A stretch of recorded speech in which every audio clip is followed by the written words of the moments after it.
हे कृष्णे हे राधे। दृष्ट्वा तु पाण्डवानीकं यूढं दुर्योधनस्तथा आचार्यमुपसंगम्य राजा वचनमब्रतीतु।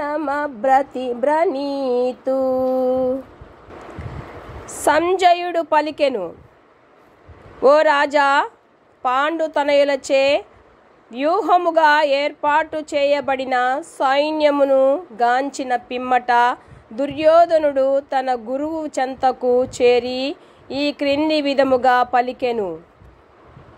ధృతరాష్ట్రుడు పుట్టుకతో అంధుడు. దురదృష్టవశాత్తు అతనికి ఆధ్యాత్మిక దృష్టి సైతము లోపించెను.